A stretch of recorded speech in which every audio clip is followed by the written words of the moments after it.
estudando com o Lelé estrutura, arquitetura e construção, essa ligação. Então é com muita alegria que a Escola da Cidade acolhe vocês e é com muita emoção que o convite foi aceito pelo arquiteto Lelé. Que para nós é de uma regalia muito grande. Então, espero que tenhamos uma boa empreitada e façamos um bom proveito. O curso se organiza em 5 módulos, cada um num turno. Normalmente ele expõe, fica um pouco aberto para perguntas na hora e ao final de cada palestra a palavra passa para todos. Então são pequenas, não tão curtas, mas são curtos módulos de conteúdo e depois é aberta a discussão. Então é um convite não para uma palestra, mas é um estudo mesmo. É começar a raciocinar e acompanhar a obra desse arquiteto que nos é tão simbolicamente caro, né? Precioso. Tá? Então, que tenhamos uma boa empreitada, né, Lelé? Lelé que dispensa a apresentação. Fica aí.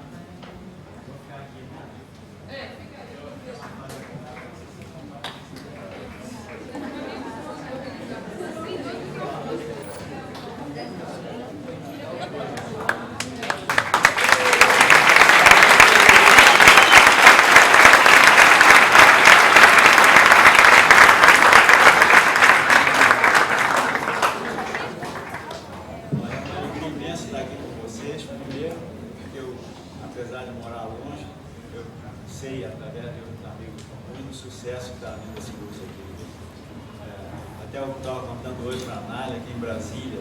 Hoje eu fiz uma palestra de estudantes de Brasília. E lá todos sabem da faculdade de vocês, desse entusiasmo da vida aqui, de forma que quem fica orgulhoso daqui com vocês sou eu. Se eu pudesse, eu ficava morando aqui, participando desse início de trabalho, tem 1 ano e meio, né, que eu espero me continuar assim com esse entusiasmo. Assim. Mas olha, nenhuma pretensão que não é um curso, nem eu tenho competência para dar um curso sobre tecnologia da construção.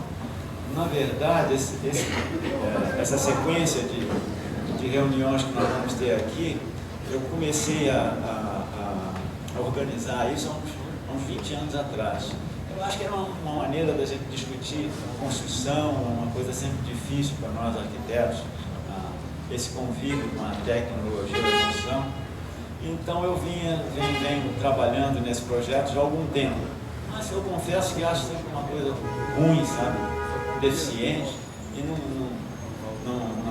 tenho assim um apreço maior por esse trabalho. Mas enfim, eu acho que é sempre uma oportunidade que a gente tem de discutir as coisas. Nós vamos, como a Nália estava dizendo, nós vamos fazer isso em 5 sessões. Em cada sessão vamos ser abordados determinados assuntos. Eu vou usar sempre, na maioria das vezes, trabalhos meus, porque eu conheço melhor, eu posso discutir melhor com vocês e também fico mais à vontade de criticar. Porque eu acho que nós, arquitetos, nós temos muito medo da crítica, né? Estamos acostumados com a infalibilidade. Né? Aliás, a gente só pode progredir quando a gente erra. De forma que eu vou mostrar muitos erros, equívocos que a gente... com os quais eu convivi na vida profissional. Vamos usar a projeção, que vai ser, vamos dizer, o fio condutor aí das nossas discussões. E não é para escurecer um pouquinho, para a imagem ficar um pouco melhor.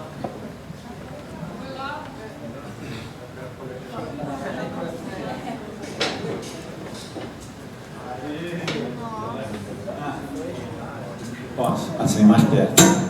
Bom, nós vamos começar, é claro que o trabalho, quando o homem começou a sentir necessidade de criar seu espaço habitado, né, no princípio, ele usava as próprias cavernas que a natureza deixava para eles, mas depois elas foram suficientes, né? Então ele começou a organizar seu espaço habitado. Claro que existe nisso, em todo esse início do processo civilizatório do homem, né, de criar seu espaço habitado, existe um dado fortíssimo de instinto que nós encontramos na natureza, por exemplo, caso das abelhas, né, nós encontramos essa forma, a forma do hexágono, que é a forma mais econômica, né? Esse princípio, esse interesse pela economia, de gastar o mínimo de energia, é claro que houve de uma forma muito eloquente no princípio. Né? É engraçado que no caso das abelhas, né, seria lógico que elas fizessem uma coisa redonda, né? Porque evidentemente ela quando constrói esse alvéolo, né, ela constrói contornando, né? E o contorno circular seria o mais lógico, mas ela faz o contorno hexagonal, porque é mais econômico. Na verdade, o desperdício de material seria grande. Então, o princípio do hexágono é uma coisa instintiva. Aliás, os filósofos estudam até a linguagem das abelhas, que elas transmitem, elas têm uma linguagem própria, né? Então, essas coisas do instinto, né, sempre estarão presentes na nossa produção arquitetônica, né? Claro que os primeiros princípios construtivos foram aqueles das abóbadas de pedra que iam juntando, né? Esse princípio a gente vai encontrar em várias construções, pode ver. Virar simultaneamente os dois. A gente vai encontrar, por exemplo, no iglu, né? Aí entra um outro fator também, a disponibilidade de matéria-prima, né? O iglu é construído com gelo, que é muita coisa que eles têm lá, os esquimós. Antigamente, os iglus eram construídos serrando as pedras de gelo. Hoje, com a sofisticação tecnológica, eles já fazem iglus com premoldados de gelo. Eles têm as forcas e fazem premoldados de gelo, mas a matéria-prima continua sendo a mesma, que é a única coisa que se tem lá. Houve nas tribos muito nômades, né? Essas condições precárias desmontaram. A gente encontra isso, por exemplo, muito nas tribos americanas, né? Essas condições provisórias em que eles acompanhavam as manadas de búfalo, né? Que viviam da caça, principalmente da caça ao búfalo. Então, a construção basicamente era com pedras de búfalos juntando essas peças de madeira, né? Então a gente vê já uma tendência por uma construção geométrica, né? Por quê? Porque isso é fácil de transmitir culturalmente, né? Então a construção geométrica se organiza de uma forma mais fácil e isso foi adquirindo, a partir daí foi se adquirindo uma cultura de construção que durou muitos centenas de anos nos Estados Unidos. Pode virar. Na África nós vamos encontrar uma construção bastante semelhante no Brasil, né?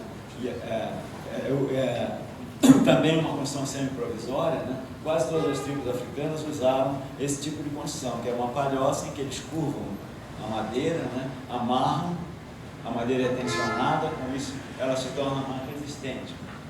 Pode virar. Há um dado muito engraçado, né? Volta aqui, por favor. Esse tipo de construção já requer uma ação comunitária, quer dizer, sozinho ele não faz, ele tem que puxar o gado, já são 3 pessoas no mínimo que tem que montar. Então, a partir daí, a gente já começa a ter um envolvimento coletivo na construção. Pode virar. No Xingu, essa construção é realmente uma coisa maravilhosa. Eu tive a oportunidade com o Darcy Ribeiro, na época da universidade. O Darcy era fascinado por essas construções. Eu tive a oportunidade de ver como eles fazem. Uma vez até nós levamos o exílio de Xingu para fazer na Universidade de Brasília, foi em 1963, para fazer um tipo de construção. Já existe até uma certa especialização na mão de obra do índio que consegue escolher a melhor madeira, né? E essa construção, que é uma construção comunitária, né, é uma coisa extremamente rica e tem inclusive um pequeno shed lá em cima para a extração do ar quente, né? São várias famílias que eles organizam várias construções, isso dentro de uma mesma praça, né? É pena que isso se perca, mas eu acho que isso é uma construção maravilhosa. Pode virar. É interessante a gente ver que é o mesmo princípio, né, de curvar a madeira. Eram enormes, tem 8 metros de altura, né? São coisas de 30 metros, né? São catedrais, né? E isso tudo feito com uma tecnologia muito simples, mas com uma correção incrível, tudo amarrado com embira, com cipó, né? Há inclusive aqui uma contribuição muito importante na estrutura, que é o contraventamento. Na ligação dos pilares com as duas cunheiras, eles fazem o contraventamento. O contraventamento é uma forma de você criar maior resistência às cargas de vento. Muito embora essa forma também auxilia a saída do vento. São construções já altas, com 8 metros, e que o vento começa a ter uma participação efetiva. Pode ir. Eu gosto muito de fazer uma analogia, por exemplo, claro que esse tipo de uma coisa de 8 metros, essa grande vara, quando eles submetem essa vara a esse trabalho, é mais ou menos o que eles fazem com o arco, né? Para arremessar a flecha. Eles criam uma força contrária que vai resistir melhor ao peso e às cargas de vento. Evidentemente que na medida que tem muitos invernos e verões, essa madeira vai se acomodando, as fibras vão se acomodando. Mas durante algum tempo, essa força contrária, né, ela existe. Quer dizer, quando nós vemos um diagrama de tensões, o que ocorre? Eles impõem uma força contrária nesse sentido, de forma que a peça flete ao contrário e resiste maior. Quer dizer, na hora que ela recebe as cargas de vento, né, ela resiste de uma forma muito maior do que resistiria se fosse reto. Até pela forma também do ar. Pode virar. Esse princípio vocês vão encontrar, por exemplo, no concreto protendido. Esse mesmo princípio, que é o concreto. O concreto protendido, você cria uma tensão nas fibras de baixo, né, para que essas fibras que trabalham a compressão, elas trabalham ao contrário. Então, uma peça, isso aqui é um diagrama de tensões, quer dizer, normalmente quando a peça flecha assim, as fibras de cima estão comprimidas, as de baixo estão tracionadas. Quando você põe um cabo e cria uma força contrária, praticamente toda a área de concreto começa a trabalhar a compressão. Então, com isso, a gente reduz as seções, tem uma economia muito maior. Por exemplo, numa viga convencional, nós temos ali a área de comprimida, a área de tração, que é só o ferro quem atua no concreto armado, né? O diagrama de tensões é assim. Quando você dá a tensão, se inverte e a área comprimida aumenta muito. Então, todo concreto que trabalha a tração, passa a trabalhar com a seção plena. Então, você tem uma economia enorme do concreto protendido. É o mesmo princípio que você viu aplicado ali na cabana dos índios. Vai virar.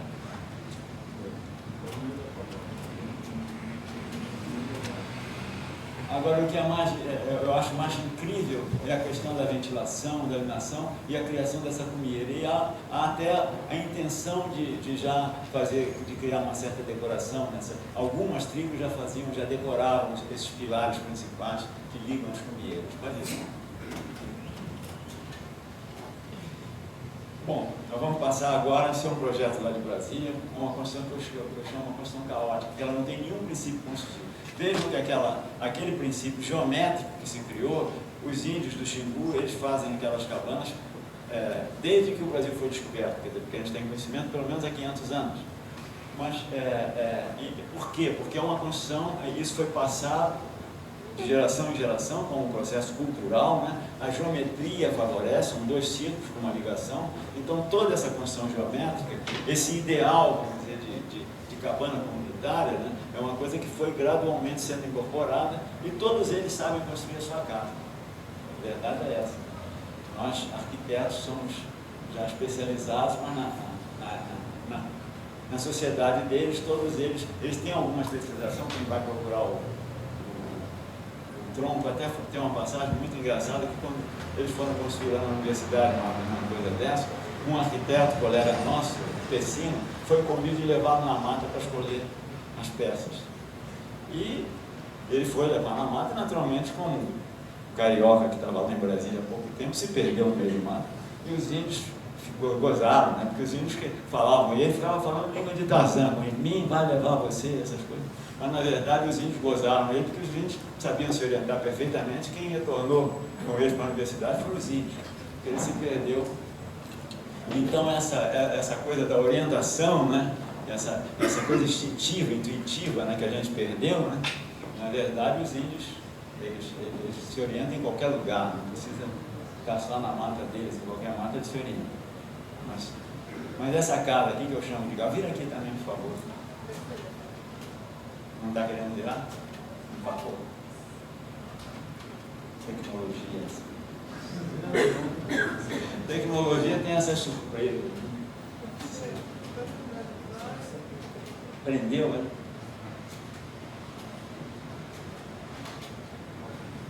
Agora passou, tá bom.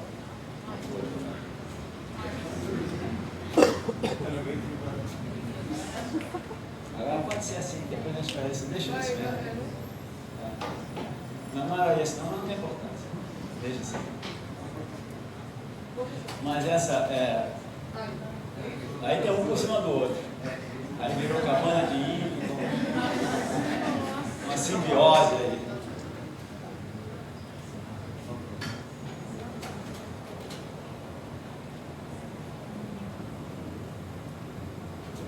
Mas essa construção que eu chamo de caótica, né? É caótica mesmo, porque ela não tem princípio construtivo nenhum.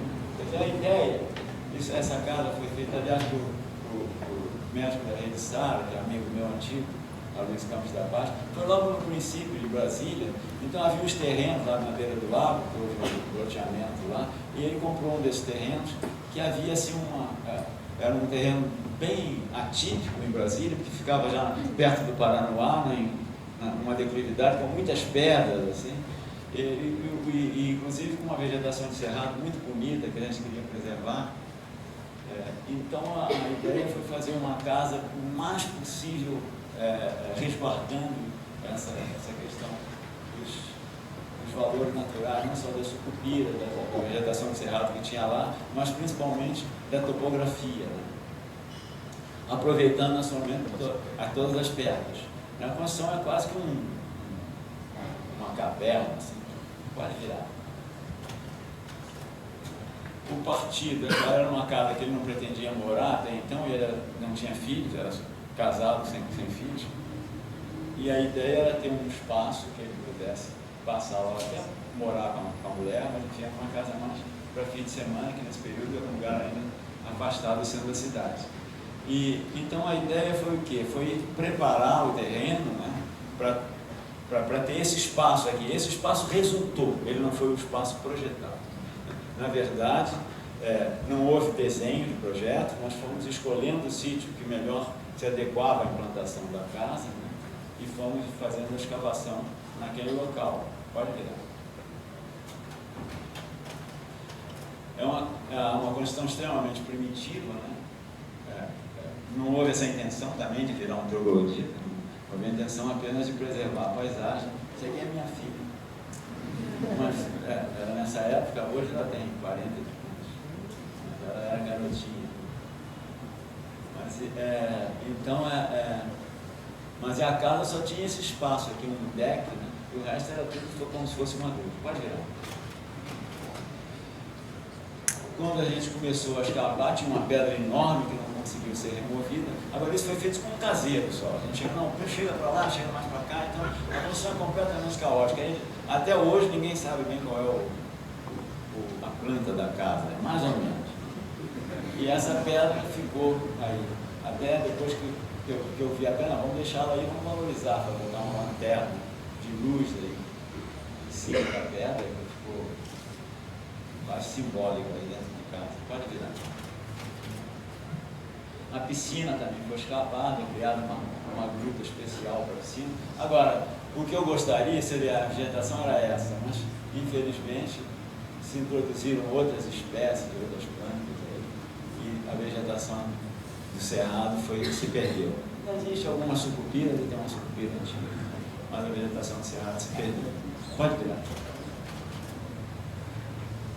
Isso é ele, a Luiz, nessa época também ainda tinha cabelo, já está todo careca. Mas depois disso, né, claro que aí ele passou a querer morar na casa, então tivemos que fazer uma coisa mais convencional, uma estrutura metálica, que tinha que ficar por cima desse troço, sem cair, então fizemos uma estrutura metálica aí, tem até um azulejo do ápice aí, mas uma casa sem nenhuma pretensão. O interesse é só essa parte de baixo. Pode virar. Tem dois corpos, um corpo que mora no corpo onde ele reside, o outro corpo onde os filhos, mas também agora os filhos também não moram mais. Essa coisa de casa, né, ela vai passando por modificações na família, vai mudando. Pode virar. Bom, então mostramos uma coisa caótica, sem nenhum princípio construtivo mais louvável, né? Sem nenhuma pretensão construtiva. Mas vamos passar agora nas construções mais convencionais, na medida em que o homem ele foi obrigado a conviver com técnicas que a material natural passou a ficar indisponível, e ele começou principalmente com a madeira. Foi todo o início da nossa tecnologia de ligações de construção. Claro, quando a gente tem um elemento qualquer construído, a gente pensa que a gente tem que descer sobre as cargas da gravidade e, eventualmente, as forças do vento. Né? Então, temos as cargas que atuam, seja das paredes, do peso próprio, que são as sobrecargas. Né? Isso tudo cria uma relação com o solo, que são as fundações. E cada ponto desses em que você tem uma relação de um apoio com um pilar, como esse caso, nós chamamos de uma transmissão, nós temos um fio. E esse é que é o ponto crítico que nós temos que examinar na questão das construções, que é o ponto crítico que chamamos de transmissões, principalmente nas construções que estabelecem tecnologias com vigas e pilares. Pode virar. Eu acho que não há, nós arquitetos reagimos um pouco à questão do conhecimento de certas coisas básicas, né? Mas eu acho, por exemplo, que a grafostática é da maior importância para a gente entender o trabalho da estrutura. Eu vou mostrar rapidamente, mas eu acho que a grafostática é uma coisa fundamental. Como atuam as forças, né? como duas forças que atuam com planares em cima, né? A resultante, que é uma questão de somatória das forças, quando elas trabalham, que são duas forças concorrentes, né? A resultante, que é a diagonal do paralelogramo, né? Isso tudo eu acho que é importante vocês, por exemplo, quando você mais folhas, nós temos uma resultante que depois também você consegue compor graficamente. E temos o polígono de forças também. Eu vou passar isso rapidamente, mas eu acho que é uma coisa que não custa nada a gente saber. É tão lúdico, tão interessante a coisa da grafostática, que está tão ligada à nossa profissão. Eu acho que os campos algébricos são mais difíceis, mas eu acho que qualquer um, por mais refratário que seja o problema técnico, sente um certo interesse em ver como se ocorrem essas forças, como elas se distribuem. Né? Por exemplo, aqui nós temos um polígono de força, uma força F1, F2, que elas somadas, elas dão uma resultante, que a resultante é o somatório dessas forças. Então, essa coisa gráfica aqui, né, é que nós chamamos de polígono de forças. Pode virar.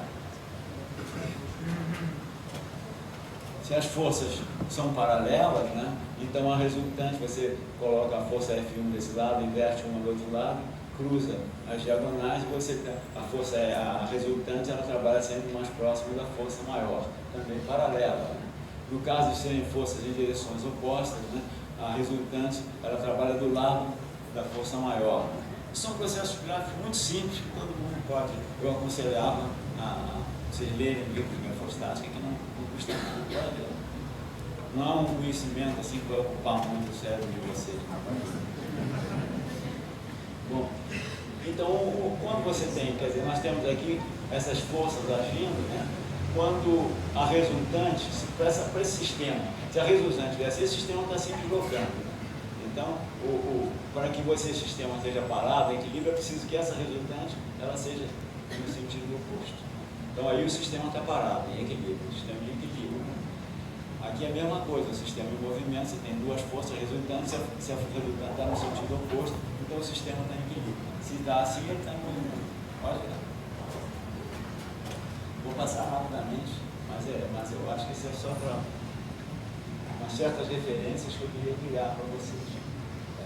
Por exemplo, quando nós temos, vamos ver primeiro esse caso que é mais simples. Quando você tem uma viga, uma peça qualquer, né, você tem várias forças agindo.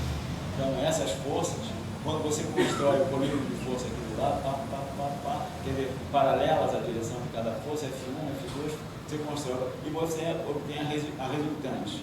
Agora, isso aqui, você está trabalhando com um sistema equivalente lateral. Para você saber onde está realmente a resultante, você usa um ponto arbitrário, interliga e vai criando paralelas aqui. Então você traça o que se chama um funicular. E o funicular ligando essa aqui à outra, você obtém a direção da resultante aqui, ó, através desse polígono de forças que você fez como suporte para determinar resultados.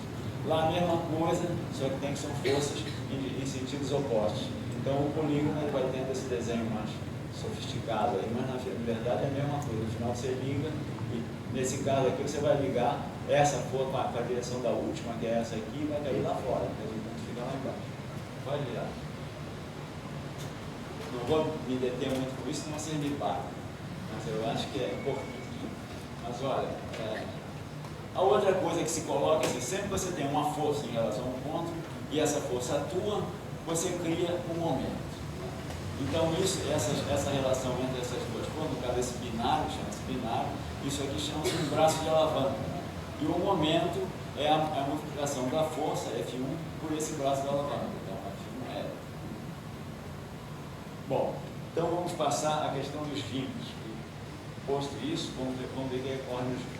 Nós temos os vínculos, que são as ligações, eles podem ser do primeiro gênero.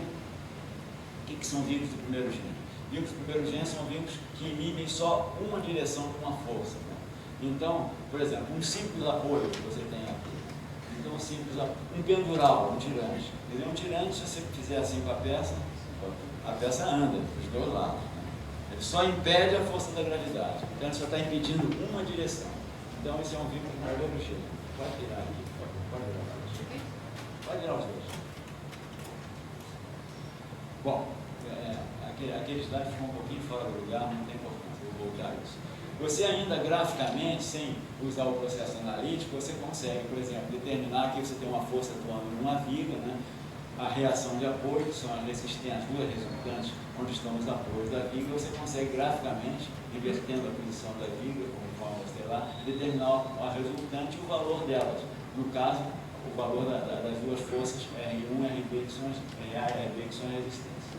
Então, a mesma coisa você consegue aqui. Você pode determinar também analiticamente. Eu não vou me deter muito nisso, mas aí, através de um sistema onde você calcula os momentos, você chega também a RA e RB, pelo cálculo dos momentos. Mas você pode também fazer graficamente as duas reações de apoio, através da grafostática. Então, continuando a questão do apoio simples. O apoio simples são vigas que só transmitem, por exemplo, isso aqui foram umas escolas que a gente fez lá no interior de Goiás, que era uma escola de argamassa armada, são simples apoios. As vigas, inclusive, eram divididas. Mas aqui só tem uma peça para transmitir as águas fluviais, que elas descem por essas vigas, mas são apoios simples. Então, a viga é simplesmente apoiada. Uma viga isostática, e só inibe uma direção, que é a direção vertical do centro da força da gravidade. Pode virar. Essa passarela do Torroja, que é muito bonita, em Frankfurt, ela também é totalmente estaiada. Você vê um mostra ela. Isso aqui são todos apoios do primeiro gênero. Ela em si, ela tem esforços diferentes. Quer dizer, aqui você vai encontrar muitos esforços na passarela devido à direção do estaiamento. Mas o estar, o apoio propriamente, esse estar, só inibe essa direção. Então é um apoio do primeiro gênero. Pode virar. Aqui na construção da Lapa, por exemplo, nós temos a mesma coisa. Esses estágios todos, eles inibem só uma direção. Agora, como essa direção aqui, ela cria uma força dentro do tabuleiro em outras direções, então o tabuleiro é que se comporta como uma estrutura altamente peristática, que eu vou examinar isso depois com vocês. Pode ver. Bom, vamos passar ainda na Lapa, nós encontramos de uma forma bem contundente assim, o apoio do segundo gênero, chama-se rótula. O apoio do segundo gênero é esses que são criados nesses pontos aqui. Você tem um tirante que está puxando, então é aquela força que... Então aqui cria uma força horizontal. Esse tirante puxa para cá, isso tudo é pré-fabricado, são pré-moldados, então ele cria uma força horizontal nesse sentido, mas ao mesmo tempo pode girar aqui. Então por isso chama-se rótula. Ela foi resolvida com esses apoios metálicos aqui. Mas ela, a rigor, nós chamamos de rótula porque existe sempre, ela tem que inibir uma força horizontal e uma vertical. Ela pode só girar.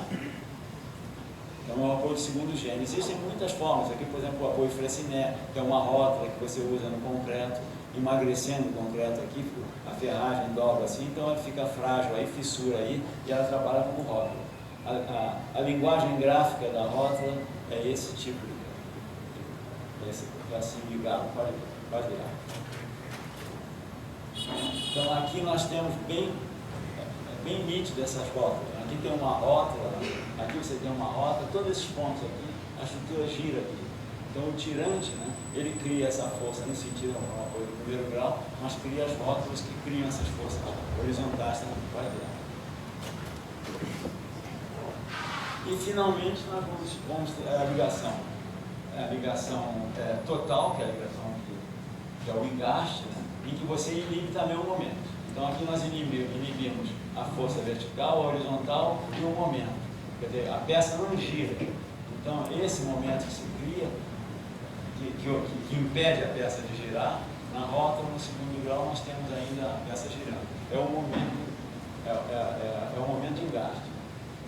Nessa casa, por exemplo, aqui em Brasília, toda vez que a estrutura passa por esse tipo de transição, como aqui, né, isso aqui é um engaste. Então, essa viga está engastada. Então, essa estrutura é uma estrutura altamente peristática, que nós chamamos de pórtico. Isso aqui é um grande pórtico, porque esse vínculo aqui, ele é um engaste. O concreto é o ideal para você criar esses engastes, esses vínculos perfeitos. Né? Pode virar. Agora também a estrutura metálica é possível. Pode virar. Bom, eu vou mostrar que muitas vezes você pode, por exemplo, num abrigo como esse, num abrigo de congresso lá em Salvador, nós tínhamos, era prefabricado, então essa peça fica engastada no pilar, mas é uma peça pré-moldada. Então, aquele engaste que o concreto monolítico permite, seria impossível da gente fazer com uma peça prefabricada. Então, daí surge uma necessidade de usar sistemas de parafusos. Pode virar. O que nós tínhamos aí? Né? Um abrigo pré-fabricado, o pilar engastado no chão, aí engastado mesmo na fundação, e lá a peça girando. Então tem um momento aqui. E esse momento, para você anular esse momento dessa peça que é girada, você tem que criar um engaste. Pode virar. Isso aqui só como exercício, né? Você vê toda a decomposição de forças que existe aqui, né? Você tem as forças, você tem um parafuso que inibe, mas existe uma força horizontal. Então, a resultante dessa força é P1, que segue inclinada, né? Aqui você tem a força da gravidade atuando. Então, o momento obriga a essa decomposição total de força. Então, não basta apenas um parafuso. Temos esse parafuso, esse encosto e esse encosto. Esse parafuso é um parafuso nivelador, mas para você criar esse engaste artificial, né, tem que ter essa parafernália toda aí de parafuso. Tá bom? Bom, vira aí, pode virar. Esses abrigos aí que a gente usou muito na cidade, né, com eles a gente fez muitas coisas, poste de polícia, mas é engraçado nós vivemos agora um mundo, né, do novo, tudo tem que ser novo. Então esses abrigos, pelo fato de serem de concreto, né, eles resistiram muito, eles estão lá há mais de 20 anos funcionando, né, mas eles começaram a ficar velhos, então tem que mudar porque botar um novo, né, pode virar. E então agora, com essa coisa de globalização, eles inventaram os abrigos novos, que não são nem tão confortáveis, e o Salvador, que está muito mais para guarda-sol que para guarda-chuva, as pessoas ficam atrás, né? O sol está lá. Tem que passar pela frente do vidro, ninguém sabe o que tem um vidro, mas tem que passar para pegar o ônibus, e também como os abrigos foram. Os abrigos até são bonitos, são Richard Maia, mas como eles têm que passar, como não foram concebidos por uma outra estrutura de transporte, né? Então, no Brasil não existe metrô, não existe nada, então você tem que, cada ponto de ônibus, essa é uma sequência deles, eles são feitos soldadinhos de chuva um atrás do outro, e as pessoas atrás do abrigo. É uma coisa ridícula, né? Mas esse é o preço da globalização, pode virar. Bom, eu vou mostrar aqui, quer dizer, a estrutura metálica, ela, através dos sistemas de solda, ela permite um engaste, também um engaste perfeito, né? Isso aí é um negócio, um projetinho que eu fiz lá com um amigo meu, lá num negócio de piscina, um pavilhãozinho de piscina. Então é uma estrutura, é uma piscina, tem um negócio de jogos aqui, e é uma estrutura metálica, ela tá toda em balanço, ela tem um balanço grande, 7 metros. havia a intenção aí era criar só aquela coisa delicada de cobertura, inclusive tem um muro de era que a gente queria manter, as eras atrás, transparente, com vidro blindex, vidro sem caixilho, pode virar. Então a estrutura, você vê, ela tem os pilares a cada 7,5 metros, uma viga que interliga os pilares, e essa estrutura que ela está atirantada aqui, no caso o solo está funcionando com um contrapeso, essa viga a cada 2,5 metros de balanço, tem esse grande balanço de 7 metros. Mas isso só é possível porque a gente, através da solda, a gente consegue fazer esse engaste aqui. Essa aí basicamente é a estrutura. Pode virar. Até na execução, você está vendo que a montagem da viga principal, o contrapeso atrás, quer dizer, essa grande força que socorre aqui para cima, né? Com esse contrapeso, que tem umas pedras aqui atrás também, e depois já soldando as vigas, que são as vigas principais que vencem os balanços. Mas a rigor, essas vigas se continuam por aqui. Então, elas quase não dão torção, eu vou tratar depois do momento torsor também, quase não dão torção nessa peça, senão esse perfil teria que ser completamente diferente se tivesse torção. Ele seria muito mais caro. Então, esse braço que é possível fazer, né, ele elimina a torção nessa viga que passa a ser uma viga simples, quadrada. Então, quer dizer, basicamente a estrutura é isso, né? Essa peça que está ancorada aqui, a viga que já é o forro, e fica na beira do lado. Pode ir lá. É de metal o forro? Hã? É de metal. É tudo de metal, é tudo de metal. Essa fixação do solo que você fez nessa balança,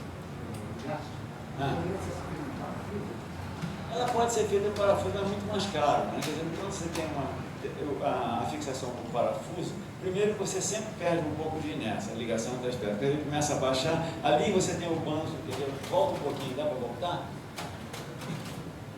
Você vê, ali tá bom, aqui tá bom. Você tem aqui o banzo superior da viga que está conferindo com o banzo da treliça. Então, se você tiver um parafuso aqui, qualquer que seja, você vai perder a altura de... isso aqui funciona como um momento binário aqui. Então você tem esse banzo aqui atuando através do banzo superior, a força de tração no caso em cima e a de compressão embaixo.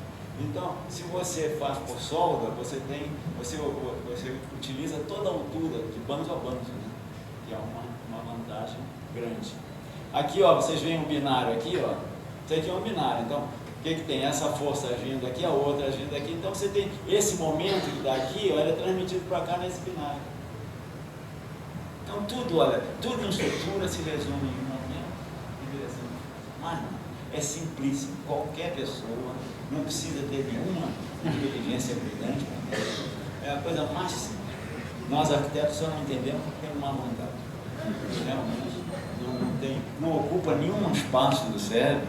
É lógico que eu aprendi isso porque fui forçado, senão talvez também não tivesse.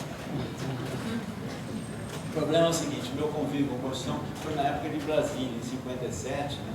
Quando eu fui para lá, eu fui para construir a cidade. Fui como arquiteto, mas na verdade eu era engenheiro, fui construir a Super 408, 109, e a gente estava muito isolado, então tinha que aprender essas coisas. Realmente, isso aí eu agradeço um pouco essa formação, mas também não modificou em nada o meu trabalho profissional, não é isso que acrescenta nem diminui. Mas eu acho que é bom saber. Então, vamos voltar aqui às estruturas massivas, vamos retomar, por exemplo, as construções egípcias. O que os egípcios fizeram? Na medida em que a madeira, né, foi se tornando indesejável, ela era transitória, as funções duravam um pouco, né? E a persistência da humanidade em criar obras que contornassem os tempos, que fossem obras eternas, né? Então isso levou a substituir a madeira pela pedra. Agora a pedra, ela trabalha muito mal a fricção, ela trabalha muito bem a compressão, a resistência à compressão. Então o que ocorre? Esses intercolúnios, que na madeira eram muito grandes, né?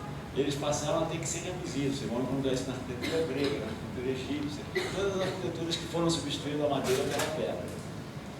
Então, o que acontece numa estrutura? O que acontece numa estrutura? Você tem, por exemplo, uma estrutura, vamos esquecer aqui, essa é uma estrutura com uma carga isolada. Então, você tem as reações de apoio.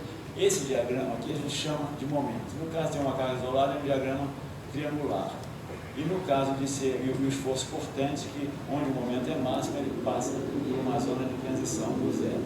No caso de uma viga distribuída, que as cargas são todas distribuídas no caso do peso próprio, por exemplo, daquela pedra lá, né? Essa carga se distribui. O momento, ele passa a ser uma parábola. E a força, então ele passa a ser uma equação de segundo grau. É ao passo que a força cortante continua a ser primeiro grau. Então ela passa por essa transição. Mas na verdade, a grande força está nos apoios. Onde o momento é máximo, a força cortante é nula. O que é momento? O momento é justamente o esforço que essas peças fazem para criar uma rotação em torno do apoio. E isso se transmite por um momento resistente, que eu vou passar depois a discutir isso um pouco melhor, que é a questão do momento fletor. Isso aqui é um diagrama do momento fletor. Pode virar. Então, voltando à vaca fria. Quer dizer, quando as construções de madeira, você vê que existe até a criação do capitel, tem uma certa relação simbólica com as formas que você vai encontrar, inclusive na arquitetura chinesa, de resolver melhor a questão do apoio. Os capitéis, o dórico, o jônico, o coríntio, né, eles surgiram um pouco da necessidade de aumentar esse apoio.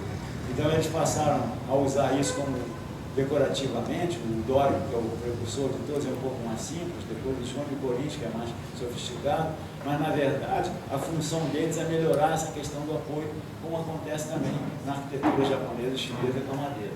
Agora vocês veem então que, quer dizer, a arquitetura grega, né, que passou a ser essa colunata que passou a ser tão junta na arquitetura grega, né, se deve principalmente à dificuldade da pedra trabalhar a fricção.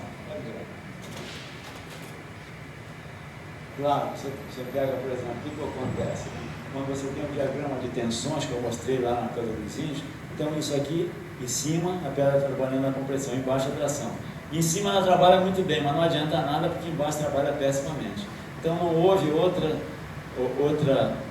solução senão apertar o intercolúnico. Pode virar.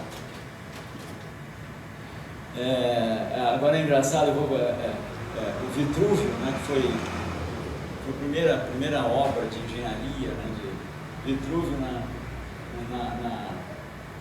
no livro que ele fez sobre a construção, né, sobre as construções, de um modo geral, né, ele diz o seguinte, é uma coisa muito engraçada.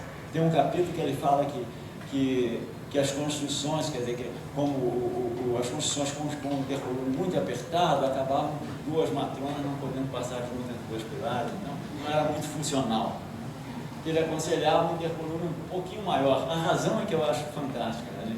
Duas matronas passarem de braços dados entre o intercolúnio.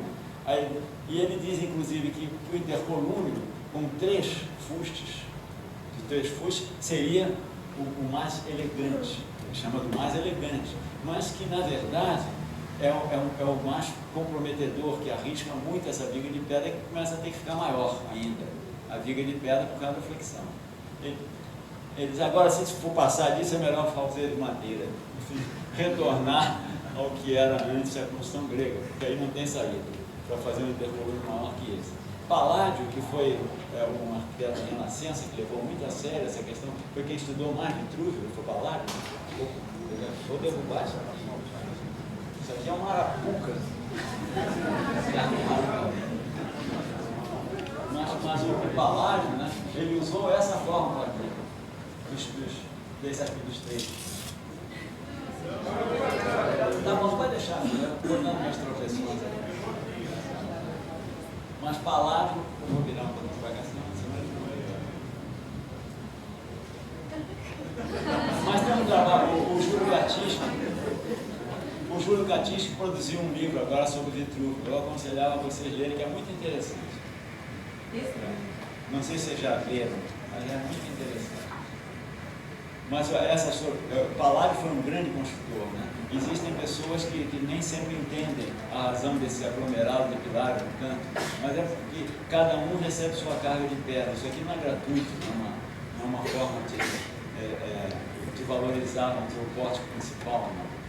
Se valorizou é porque foi decorrência de uma ação construtiva também. A gente tem os gregos, né, que foram extremamente sofisticados na questão do aprimoramento. É lógico que a colunata grega ela tem fórmulas de ajuste visual, uma coisa super sofisticada, mas basicamente nada era possível fazer que não atendesse aos esforços, né? Então o arquiteto, acima de tudo, é um consultor, né? Ele tem que se, as limitações que ele tem são as limitações que o material oferece para ele. Pode virar. Bom, essa construção aqui que eu já mostrei basicamente, né? Ela é uma construção muito simples, apoiada, né? Agora aqui acontecia uma coisa que foi um condicionamento construtivo, né? Porque como a gente foi no meio do mato, lá a gente não tinha muito como transportar essas peças, eram escolas rurais, né? Então a gente dividiu-as ao meio. Então dividiu nesse ponto aqui, onde você tem um momento máximo.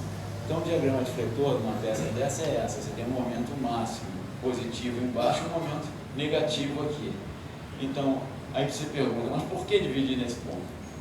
Primeiro, por uma razão construtiva. Nem sempre a gente pode utilizar, vamos dizer, atender literalmente as questões básicas da estrutura. E existem outros problemas também construtivos, do transporte, você ter a peça simétrica, de favorecer a montagem, favorecer a produção industrial. Pode virar.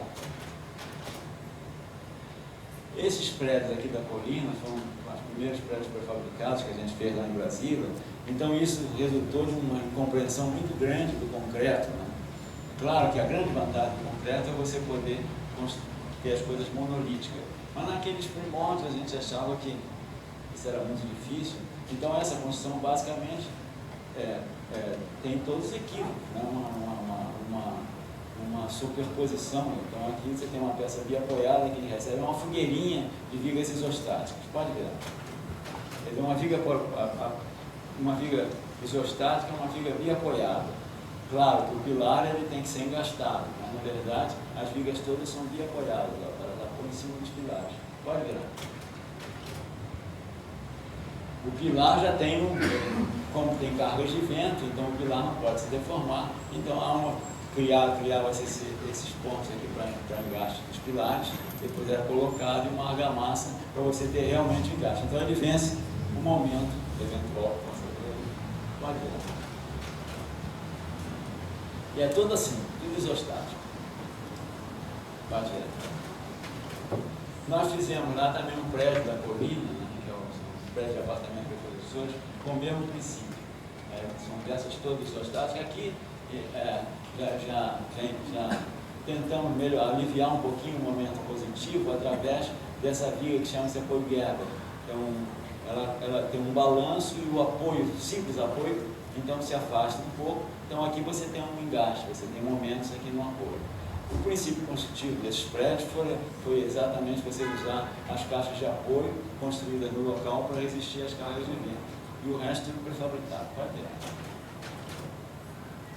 Então, o que ocorre com uma viga Gerber, que eu me chamo? Então, você tem aqui os apoios nas caixas de escape. Então, com esse momento que se cria aqui, um momento negativo, a gente deslocou o apoio, cria um momento negativo e, portanto, essa viga fica mais econômica. Isso é uma linguagem que se usa muito na prefabricação, que chama-se apoio Gerber. Pode ver. Aqui é quase uma construção de madeira em concreto, né? Completamente equivocada. Agora, até a fixação final é um pino, como se fosse um parafuso, assim, que você enfia aí, né? Nos pilares extremos. Agora foi tudo prefabricado em canteiro, né? A gente está vendo os pilares, fez 62 para ver se dá.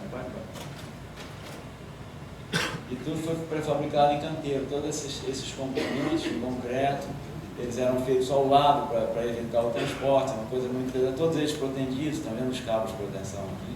Todos eles protendidos e montado e o apoio Gerber. Pode virar. E o famoso parafuso. Numa construção prefabricada, vocês têm também que ter um certo cuidado com a questão das instalações, e elas têm que ser executadas depois. Nesse caso aqui, elas são aparentes, elas ficam sempre na área do serviço, atuam, correm no seio das vigas, né? Pode virar.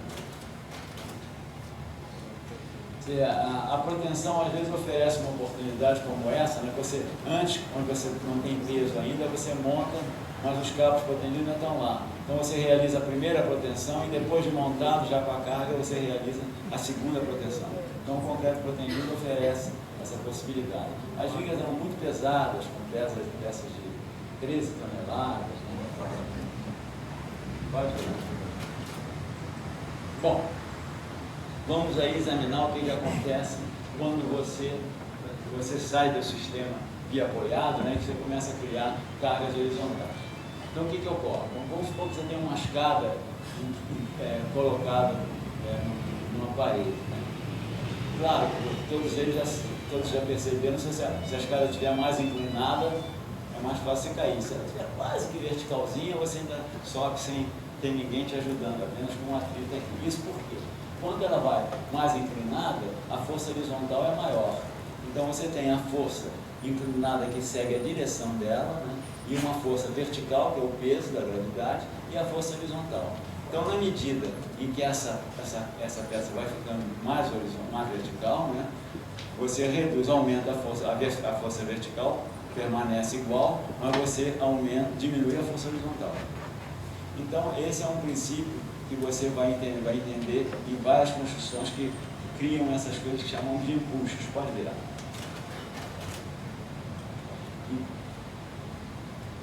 Naturalmente que os primeiros telhados que foram feitos, coberturas, a primeira coisa foi fazer duas pecinhas assim, né? Aí começavam a empurrar os pilares. Né? Aí quando ele começou a sentir que os pilares estavam se deformando muito, criaram essa linha. E isso redundou na tesoura. Gradualmente eles foram... Quer dizer, isso é uma suposição, estou fazendo uma brincadeira ali. Mas na verdade você vê que esses esforços vão sendo, os esforços que se criam devido a esses impulsos, eles vão sendo atenuados, no caso, por essa linha, que é essa peça que trabalha a tração, que trabalha embaixo da tesoura.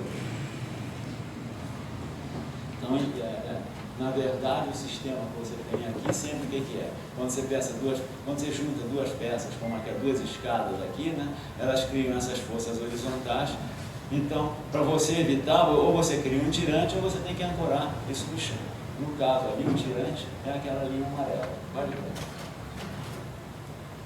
A madeira, ela tem uma dificuldade enorme de você criar um engaste. A linguagem do engaste na madeira é a respiga, que é sempre precária, nunca é um engaste perfeito, é um engaste. Então, quando a gente faz um móvel, né, que quer eliminar aquela coisa de ficar dançando, né, então você cria essa respiga, que é uma forma de engaste. Mas é um engaste precário, porque a madeira não é uma material orgânico, difícil de fazer ligações. E a linha, que é a parte de baixo, você tem que fazer uma ligação, geralmente a gente faz com aço, para interligar as peças, mas existe a força de tração, como você quase nunca dispõe de uma peça tão grande assim, você é obrigado a fazer uma emenda. Então, essa linha embaixo da tesoura, ela trabalha a tração. O que eu gostaria de mostrar é o seguinte, isso é uma coisa muito interessante na medida que a gente se envolve na questão histórica, né? É de ver duas vertentes muito importantes que se criaram. Isso aqui é a vertente chinesa.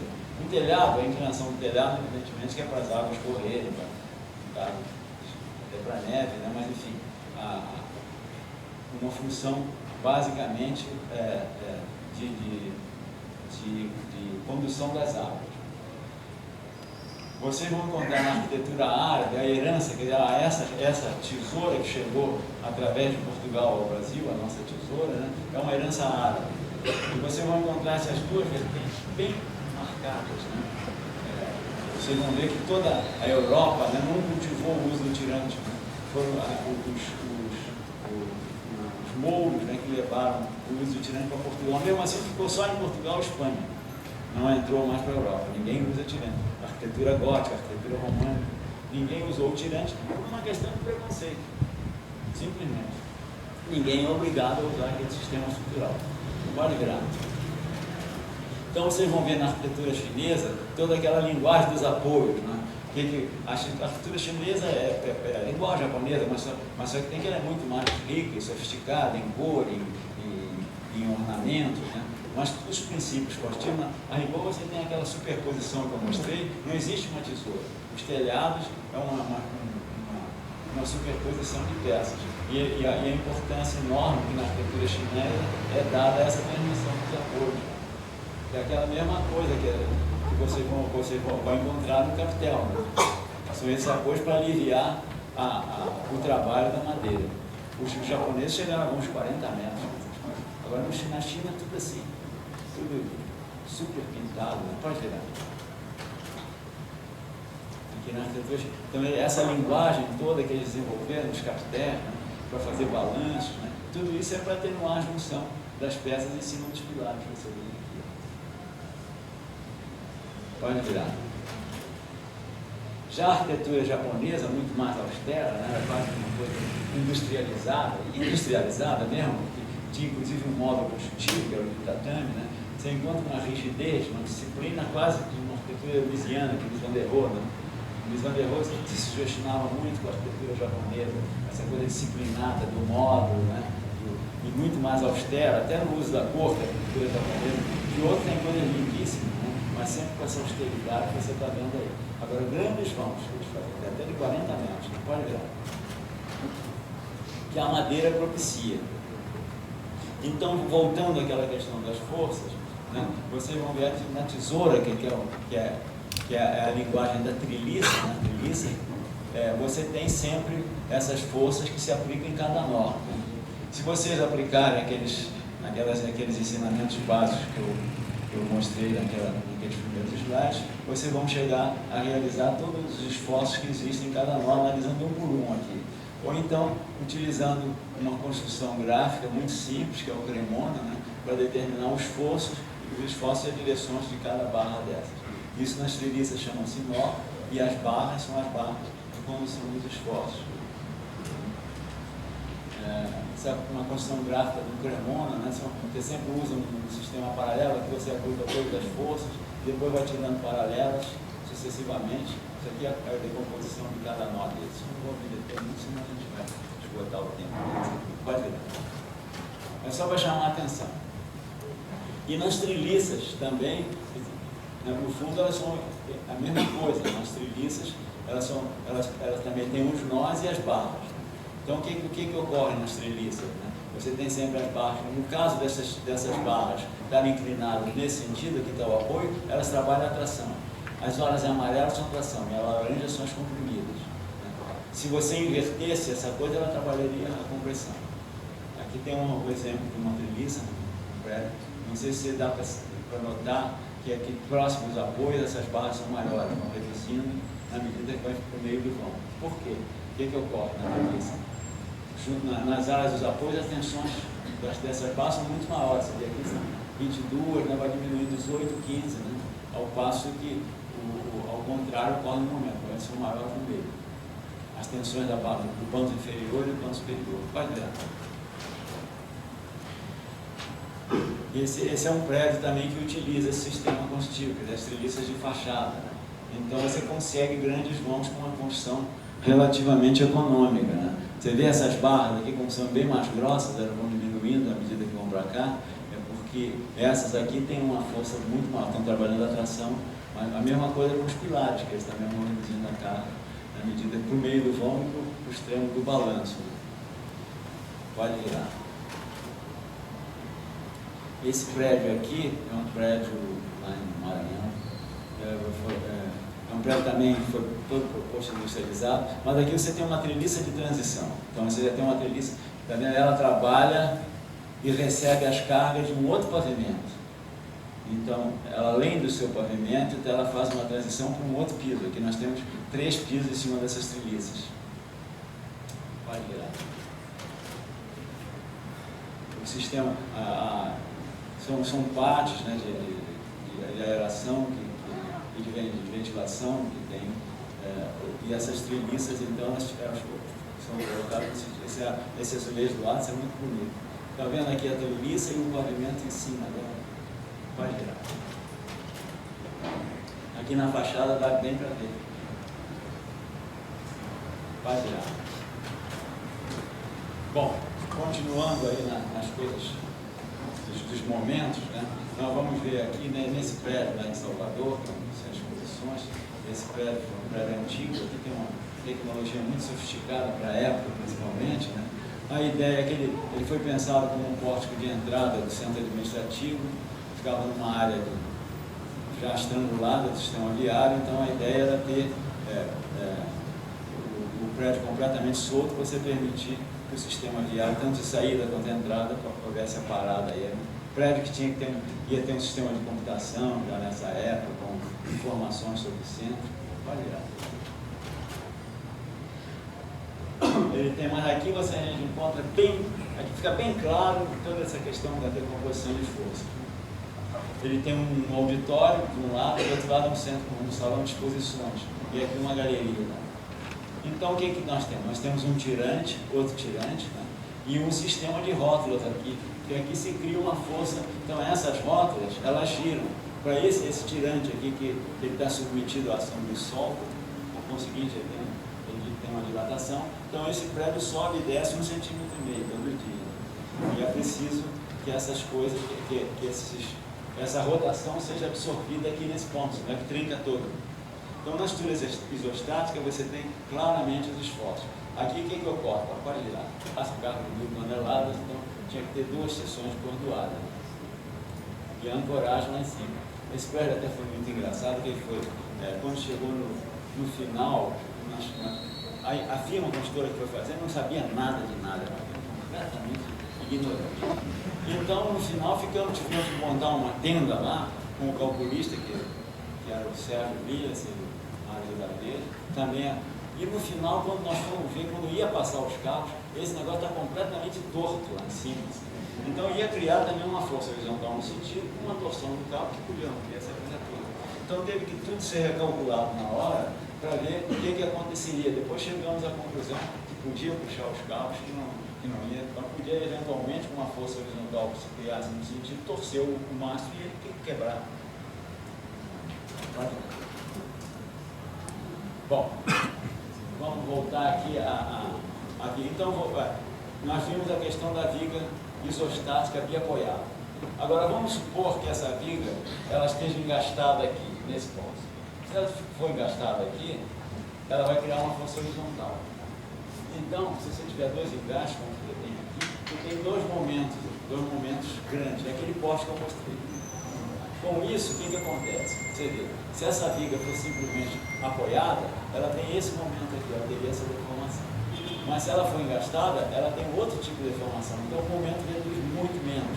Então, para a questão de deformação, muitas vezes a gente se obriga a engastar os dois lados, né? Se a gente consegue esse engaste, a gente reduz a deformação. A deformação é a fricção que a viga começa a ter devido às cargas. Esse poste aqui no Hospital de Jaguatinga foi bem claro isso. Então, o que nós precisamos para vencer esse vão aqui com essas cargas grandes, então nós tínhamos que ter um pórtico. O pórtico, ele cria uma força horizontal. Então essa força tem que ser absorvida, né? Na medida que você engasta e cria esse momento negativo aqui, ele cria também a força horizontal. Então a gente tem que absorver. No caso, tem um cabo protendido lá ligando por baixo, senão ele abre as pernas. Tem daquelas cargas que caem. É simples, tudo é a mesma coisa. Olha. Então, vamos supor aqui, vamos fazer um exercício. É lógico, essas coisas tinha que ter mais tempo para discutir sobre isso. Eu estou apresentando de uma forma bem rápida. Mas, então, vamos examinar aqui vários condicionamentos. Vamos supor que aqui a gente tivesse um apoio guerra. Então, essa viga, a forma lógica dela seria essa. Que tem um momento maior, depois tem uma folha, outro momento negativo, papapá. A deformação dela seria desse tipo. Então ela ia se deformar. Se ela for engastada, não tiver, aí acontece diferente. Ela joga o momento para cá, então você cria os momentos nas laterais, e em compensação você reduz o momento aqui de apoio. A mesma coisa acontece, né, se você tem, por exemplo, apenas 2 momentos aqui, ela é bem pequenininha no meio. Então ela é praticamente uma rota, ela se deforma assim, ela vai tentar abrir as pernas, vai criar uma força horizontal que você tem que combater. Então, quando a gente está lidando com estruturas hiperestáticas, como é o caso do concreto fundido em loco, do concreto concreto moldado no local, né? Então você tem uma porção de possibilidades. Você pode reduzir, não, e entra aí um outro conceito, que é o conceito de resistência dos materiais. Então o que você ocorre? Você pode aumentar ou diminuir o engaste. Se você aumenta o engaste, você favorece um momento negativo e diminui um momento positivo, e assim vai. Mas isso você faz à vontade, pode virar. Existe, então se você vê várias formas de estruturar, a minha viga bem apoiada, com balanço, depois aqui um engaste com a viga grande, com o engaste aqui já tem um engaste maior, até que chega e só tem engaste aqui. Então você vê a sequência de diagrama como vai mudando. Aqui o diagrama positivo, aqui cria um balanço, um diagrama negativo, aqui vai diminuindo. Isso tudo você pode fazer no dimensionamento. Você aumenta a resistência do concreto aqui, ela vai resistir mais. Então, o diagrama vai se transformando à sua vontade. As deformações seriam essas assim. Então, o concreto, por isso essas vigas são hiperestáticas. Elas não, estaticamente, esses esforços não podem ser determinados. Eles vão ser determinados com a introdução da resistência dos materiais. Quer dizer, você que vai definir como é que você quer que ela trabalhe. Pode virar. O concreto é a maravilha para você fazer isso, né?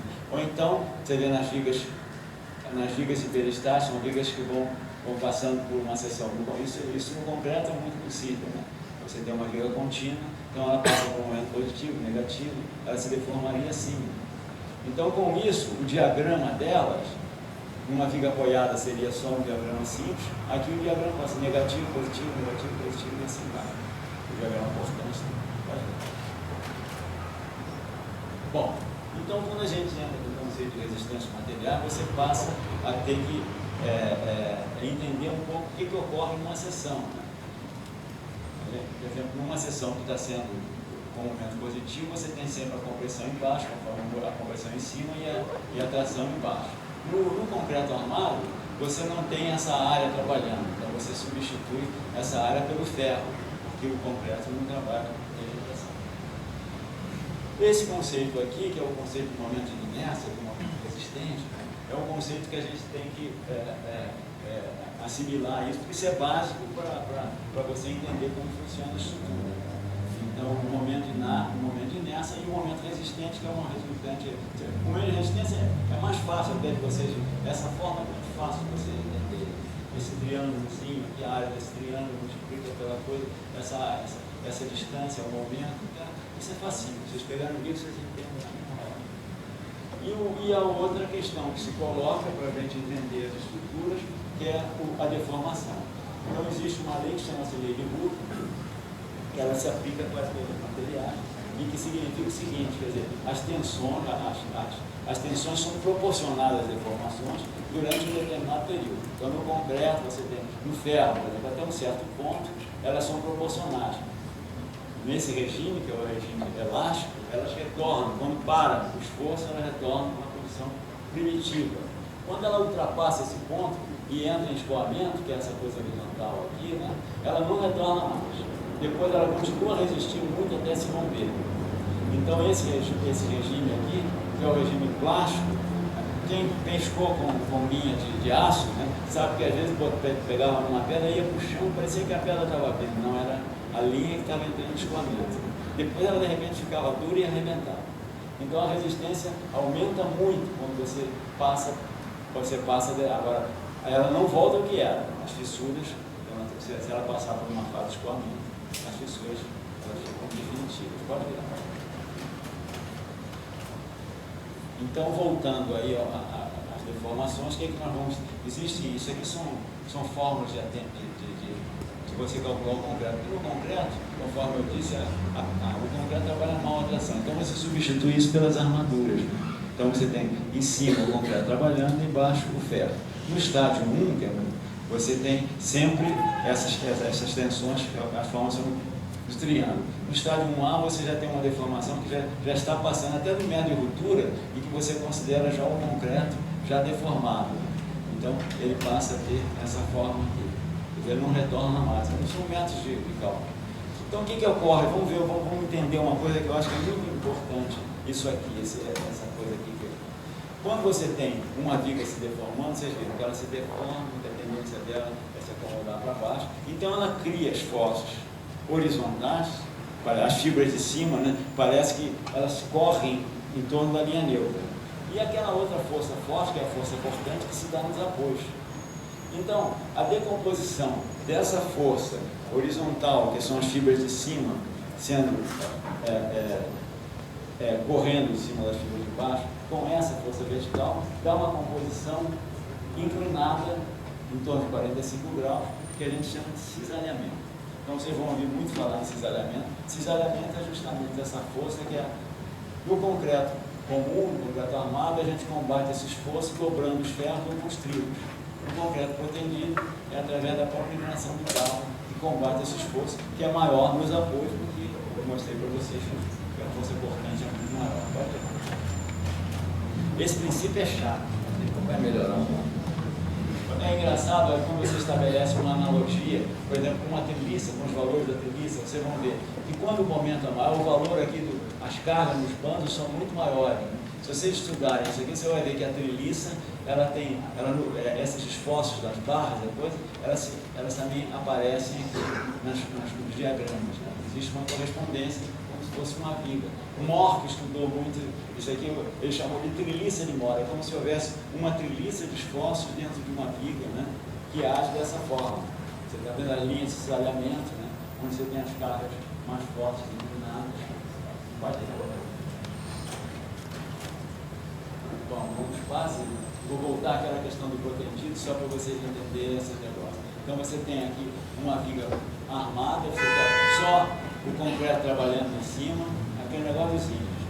Só o concreto trabalhando em cima e embaixo só o ferro. Quando você dá a proteção, o que acontece? Acontece o oposto. Né?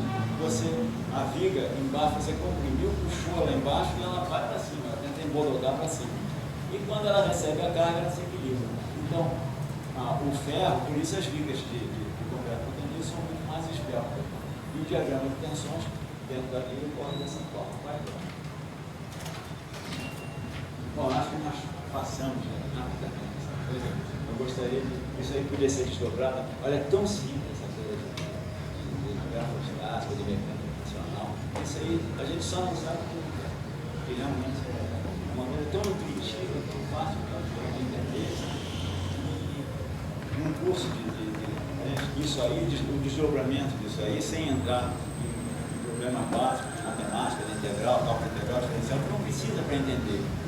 Porque eu acho que o problema no curso de arquitetura é que os cursos são dados geralmente por engenheiros que querem, vamos dizer, subordinar a questão da disciplina a um conhecimento básico que às vezes é dispensável. Você não precisa ter saber cálculo diferencial para entender essas coisas.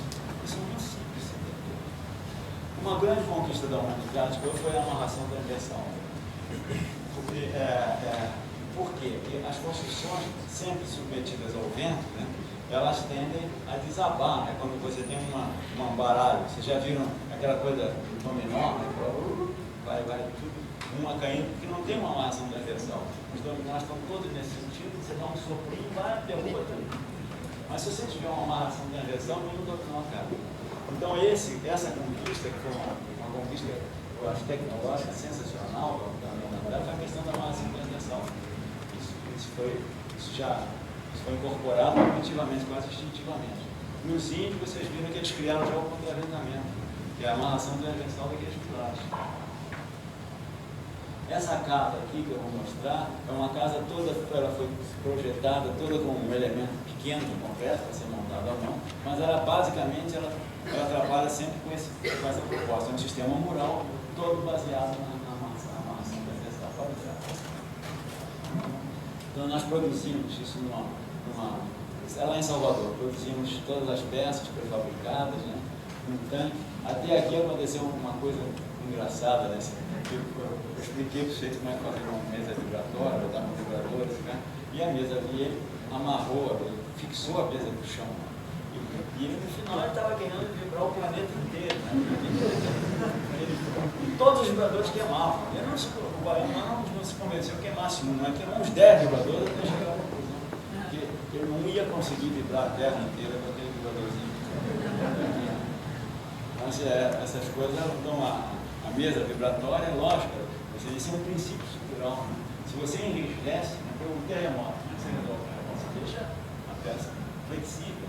Então, essa coisa de você lidar com o enrijecimento e a flexibilidade é uma coisa muito intuitiva na construção, mas você tem que desenvolver isso, que é importante. Você saber quando você enrijece, quando você flexibiliza. Vocês estão cansados, né?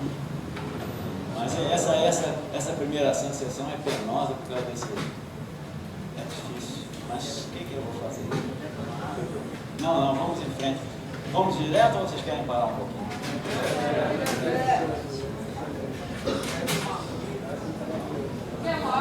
Não quero não.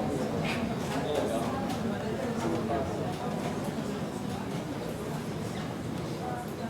Bom, continuando lá na casa. Então, você vê que esse pré-fabricado, que é um pré-fabricado depois das lajes de concreto, mas ela está toda baseada nesse princípio da amarração transversal. Tudo isso pode virar. Vamos examinar um pouquinho a questão das fundações. Então, nós analisamos a questão dos vincos, como é que se transmite uma carga do vinco, como é que são os tipos de vinco, né? Mas chega na hora do solo, né? Essas cargas todas se transferem para o solo.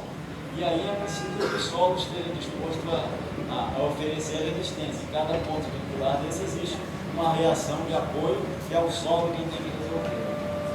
Então isso é que nós chamamos de fundação, dependendo da natureza. Existem um tipo de baldrame corrido, que às vezes tem uma parede ao longo do corpo, então se distribui as cargas ao longo das paredes. Né? Quando você tem cargas concentradas, naturalmente você tem que criar as sapatas para você equilibrar essa força e ela não afundar o solo.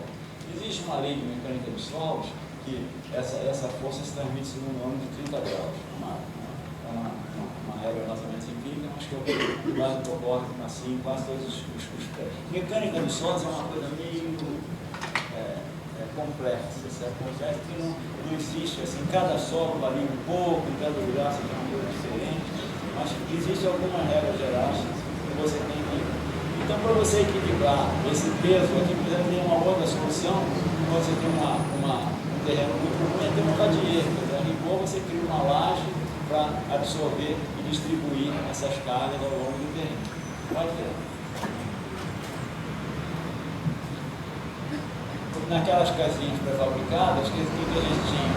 A gente fazia uma sapatinha, né? Então você criava uma compactação do solo aqui para receber a sapatinha, para ele ficar um pouco mais resistente, para transmitir uma carga que fosse compatível. Nesse caso, o solo era só em Goiás, o solo era muito pobre, então a gente usava uma taxa de resistência do terreno só em 300 gramas. Mas é possível esses valores maiores. Além disso, a gente tem que incorporar na fundação os momentos causados pelo vento. De repente, quando dá o vento e esse pilar é empurrado para lá, essa fundação naturalmente comprime mais esse lado e diminui do outro lado.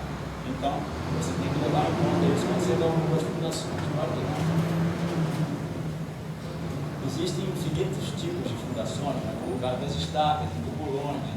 As estacas atirantadas, quando você tem cargas ao contrário, assim, para baixo. Quando você tem movimentos muito fortes, então você é obrigado a ter uma estaca a compressão ou a tração, que são o que a gente chama de binário. Aí os blocos, então você tem esse sistema de equilíbrio. Você tem ainda as estacas que tem que absorver os esforços laterais, são estacas de atrito, né? Ela trabalha muito mais com a resistência ao atrito do que a resistência vertical. E geralmente os alargamentos de base que a gente faz nos tubulões. Então, na verdade, se você aumenta a base, você aumenta o contato da fundação com o solo e ele aumenta a resistência. O que é importante é você não ter recalque, para não ficar afundando. Então tem que haver esse equilíbrio entre a resistência do solo e a carga que vem lá de cima. Pode ver. Nesse prédio aqui, que é um grupo lá em Brasília, é uma estrutura que é muito leve, então o solo lá é muito pobre, sabe? Então a gente fez para virar. A gente fez um tipo de fundação, uma construção muito pisciana, só com os apoios metálicos, tijolinho. E depois as vigas metálicas, o terreno vai caindo, então esse sistema todo vai caindo também, com a primeira transição do terreno, 3%, né? Vai caindo. Então, elas são bem singelas. E as fundações, pode virar. Era feito com argamassa armada, todos os tetos são de argamassa armada, né? Uma coisa bem mesiana, pode virar. Mas as fundações, o que a gente fez? A gente, para melhorar a resistência do terreno, a gente fez o que a gente chama de estaca de areia. Então, esse terreno é muito podre aqui. Então, para melhorar, para não ficar uma sapata muito grande, dentro daquela lei dos 30 graus, a gente melhora apertando o terreno. Então, você injeta areia, vai batendo nesses tubos, vai injetando areia, e nessa área que vai ser aplicada a fundação, o terreno fica mais resistente, distribui as cargas melhor. Pode ver. É mais ou menos isso, né? Normalmente, quer dizer, se você tivesse esse peso aqui distribuído aqui, o negócio afundaria. Então você, nessa região aqui, você crava as tacas de areia e aumenta a resistência. Então, o equilíbrio, em vez de ficar aqui, vai encontrar lá embaixo, onde você tem uma área muito maior e a distribuição das cargas fica mais favorável para a absorção. Então, são recursos de fundação que a gente faz, assim, dependendo do lugar, né? Você fica uma sapatinha pequenininha, um prédio tão leve, de repente você corre umas tacas, o terreno é muito pouco, pode virar. Nessa casa aqui, que é uma casa lá em Brasília, você tem também seria uma gruta onde fica uma churrascaria, então você tem os muros de pedra. Esse é o muro mais convencional que você tem. Você tem os muros de concreto, esses são as muralhas que nós chamamos de muralhas de peso. Então aqui você tem que resolver, além dos problemas do peso, você tem que resolver também o problema dos impulsos que a terra oferece, que são as contenções. A terra empurra, não pode virar. Nessa igreja aqui lá em Salvador, esse sistema de contenção ela é encaraptada em cima do morro, né? Então existem várias contenções aqui para criar essa plataforma onde ela foi colocada.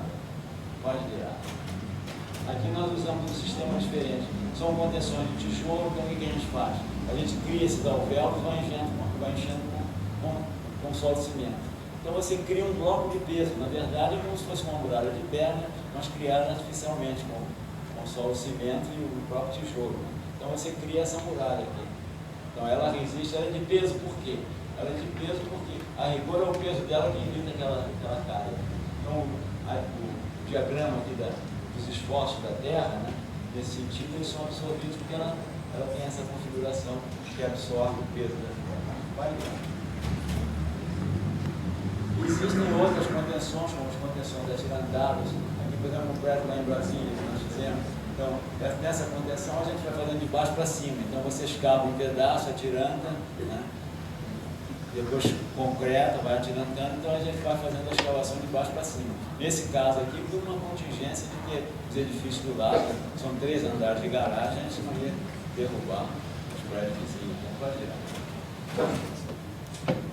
E outros tipos de contenção, que aí existe uma infinidade deles, por exemplo, lá eu vou mostrar melhor esse hospital lá em Brasília, em Salvador, né? Que essa contenção a gente chama de terra armada, porque é uma patente francesa, né? Mas nós usamos com argamassa armada. Essa superfície aqui é de argamassa armada montada manualmente, então é um pouco diferente da patente francesa, que eles têm as pré-moldados pesados, montados por guindastes. Pode virar. Tivemos também que não pudemos usar as fitas que eles não deixavam, então criamos fitas nossas e a rigor, quem resiste é a própria terra. Então nessas pontas aqui de contato, a gente tem uma fita que é incorporada na peça da frente e depois esticada no terreno. E sem a forma para produzir essa peça, ela é toda entretrapada também para evitar movimentos laterais, pode virar. A fita é de aço corteno. Aço especial. Pode ver. Está vendo as fitas sendo colocadas? Então, essa contenção a gente usa mais para aterro. No caso de aterros, ela favorece muito a questão. No caso aqui, nós não queríamos prejudicar a paisagem em volta, que é uma mata que tem lá em volta. Então, a contenção foi toda de aterro, se fez corte em volta. E essa tecnologia favoreceu muito que as peças eram cortadas manualmente, né? E só o bater. E o que ocorre na muralha armada, ela é uma muralha de peso, né? É isso aqui que você está vendo. Então, a gente pode, lá nesse hospital, nós temos muralha de 10 metros de altura. Então, você pode chegar a 15 metros. Né? Então, ela funciona, chama-se terra armada, porque por isso, que é esse grande peso aqui que se cria no lugar para resistir à própria terra que vem de lá. Pode virar. Está vendo aqui? É altíssimo. Então, ela não tem limite, agora ela se deforma. Tem que aceitar a deformação, que isso aí vai se mexendo, mexe muito. Então, é uma muralha para você fazer essas contenções livres, né? Para você incorporar essa construção, ela vai prejudicar a construção. Tem que ficar longe da construção. Pode virar. Nesse caso aqui, nesse hospital, né, ela também tinha esses elementos de ventilação, que eu vou mostrar isso depois.